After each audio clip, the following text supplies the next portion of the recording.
Guys, welcome to കേൾ Canada and welcome to day 12. ഇന്നത്തെ നമ്മുടെ ഡെയിലി വ്ളോഗ് തുടങ്ങുന്നത് തന്നെ ഒരു അടിപൊളി കുടുംബിനി ടിപ്പ് പറഞ്ഞിട്ടാണ്. നാട്ടിലാണെങ്കിൽ നമുക്കൊരു കറിവേപ്പിലയോ പച്ചമുളകോ ഒക്കെ വേണം തോന്നിയാൽ മുറ്റത്തേക്ക് ഇറങ്ങി പറിക്കാൻ കിട്ടും. ഇവിടെ ആണെങ്കിൽ കറിവേപ്പിലൊക്കെ കിട്ടാ കനിയായതുകൊണ്ട് വാങ്ങുന്ന സമയത്ത് ഇത് പ്രോപ്പറായിട്ട് സ്റ്റോർ ചെയ്തില്ലെങ്കിൽ നമുക്ക് പിന്നെ ആകെ ഒരു അവസ്ഥയായിരിക്കും. കാര്യം ഭയങ്കര സിമ്പിൾ ആണ് കേട്ടോ. വാങ്ങുന്ന സമയത്ത് തന്നെ നല്ലോണം മഞ്ഞളിലിട്ട് കഴുകി ഉണക്കി നേരെ ഫ്രീസർ കയറ്റി എത്ര നാൾ വേണമെങ്കിലും കേടുകൂടാതെ ഫ്രഷ് ആയിട്ട് ഇരിക്കുകയും ചെയ്യും. ഇത്ര വിലപിടിപ്പുള്ള ഒരു ടിപ്പ് ഫ്രീ ആയി പറഞ്ഞു തന്നതുകൊണ്ട് അമലാന്റെ വക ഇന്ന് എനിക്ക് ഈ ഒരു ഷെയ്ക്കാണ് റിവാർഡ്. ഫ്രൈഡേ ആയാല് നമ്മുടെ ആദ്യത്തെ പരിപാടി ഫ്രിഡ്ജ് ക്ലീനിങ് ആണ്.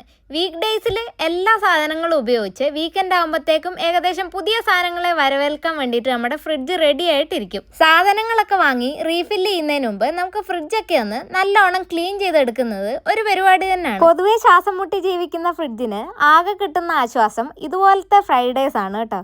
നാളെ ആകുമ്പോഴത്തേക്ക് വീണ്ടും ഇത് പഴയ പടി.